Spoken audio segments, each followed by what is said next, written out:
c'est de vérifier que quand on injecte l'effort qu'on va injecter par essai, la déformée et la résistance attendue sont bien celles qu'on va avoir par essai. Si c'est non en bois classique, enfin quelque chose de tout à fait standard, conventionnel, on a la rupture à peu près 1 tonne 5, 1 tonne 8. Voilà. On a la rupture à peu près 1 tonne 5, 1 tonne 8. Voilà. 2 tonnes.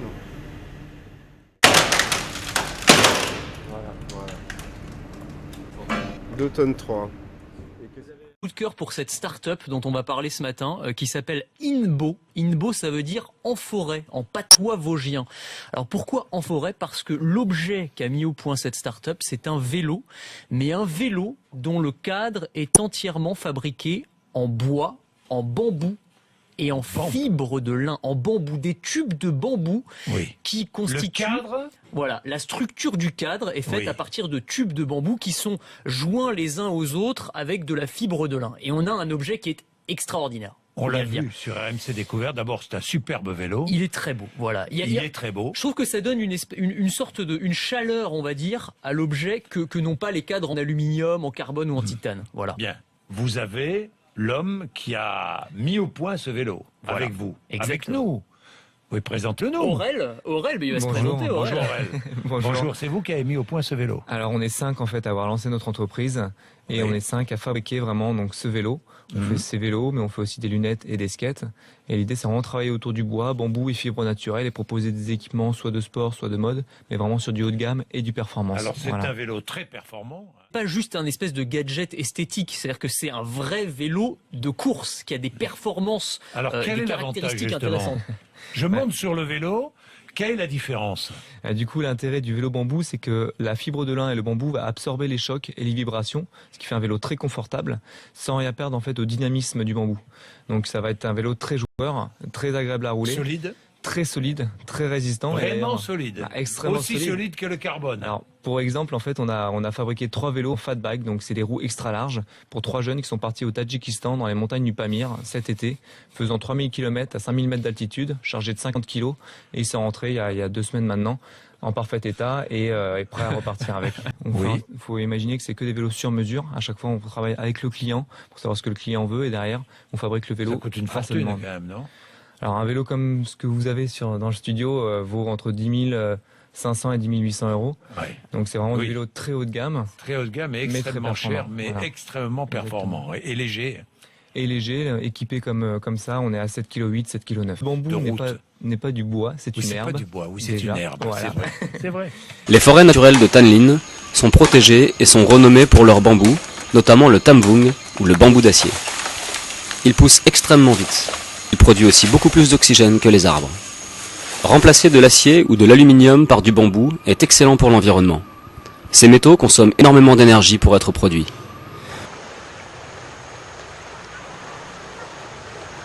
Quand le bambou arrive à l'atelier, il est séché au soleil pour au moins 28 jours. Un support a été conçu par un ingénieur. Toutes les pièces doivent être minutieusement ajustées et alignées. Cette pièce est forée pour recevoir le support de selle.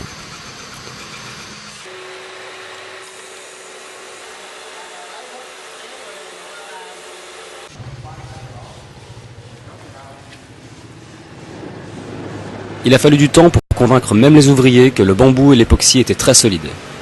Ils ont essayé de casser un cadre. Incrédules, ils ont chacun voulu taper.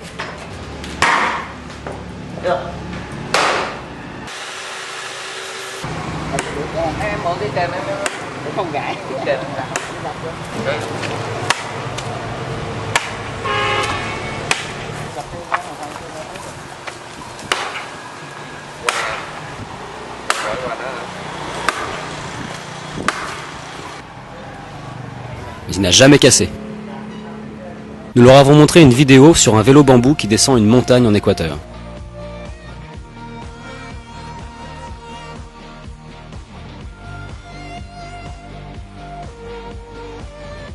Rick est un volontaire australien, il pèse 120 kg.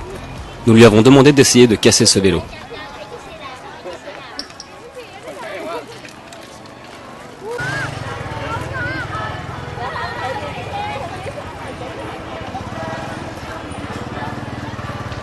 Puis, nous sommes allés à 2 dessus, total 135 kg, pour monter et descendre brutalement des trottoirs de Saigon. Enfin, nous avons été à 3, total 170 kg. Le bambou plie gentiment dans les bosses. À vrai dire, nous avons fait la même chose avec 220 kg.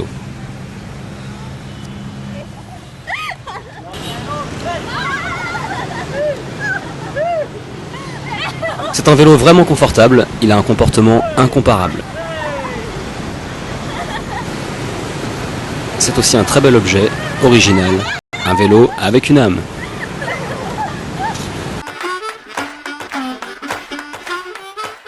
Vélo, c'est un outil qu'on a fabriqué, enfin qu'on a dessiné et fait fabriquer pour pouvoir fabriquer des vélos en bambou.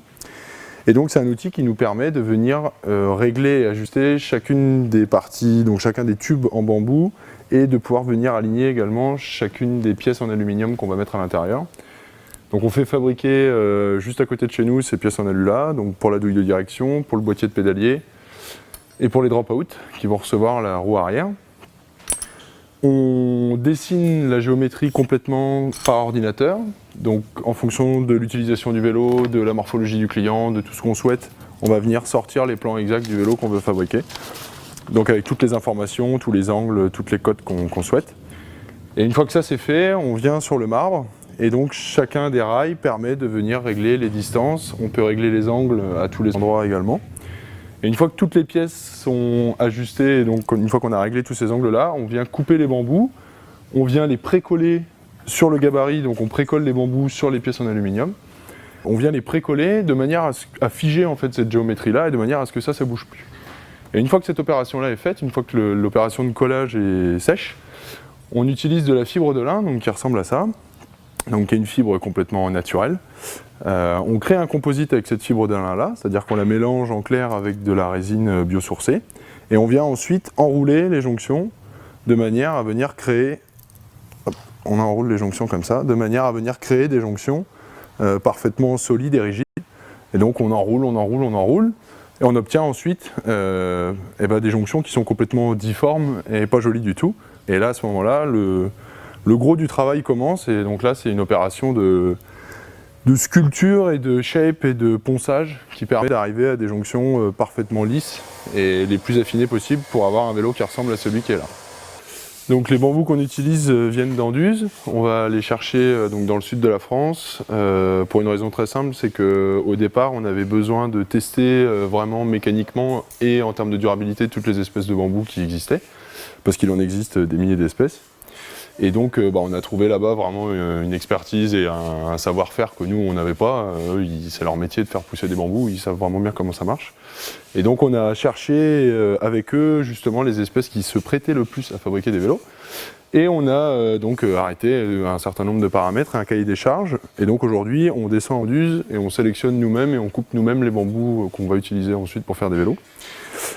Et on les fait sécher dans une autre entreprise qui est en Bourgogne et qui, elle, pareil, est spécialisée dans le séchage un peu délicat. Parce que le bambou, dès qu'on le fait sécher, il a tendance à exploser. Et donc, il y a tout un tas de paramètres à vraiment maîtriser pour ne pas faire exploser le bambou. Voilà. Et donc, on part ensuite pour fabriquer un vélo d'un bambou complètement brut, tel que celui-là, qui a simplement été séché. Donc, sur des grosses sections. Et après, on a la même chose sur des sections plus petites comme ça. Et après, bien sûr, on est obligé d'avoir beaucoup de stock. Parce que d'un vélo à l'autre, on ne va pas utiliser les mêmes bambous. Donc là, on va jouer beaucoup sur le fait que le bambou soit bien droit ou non, sur l'épaisseur de la paroi, sur le diamètre du bambou. Là, en fonction du type de vélo qu'on souhaite réaliser, on ne va pas utiliser forcément les mêmes bambous. Soldiers of this black highway, helping me to know my place. Pale green ghosts must take great care, release themselves into the air, reminding me that I must be aware.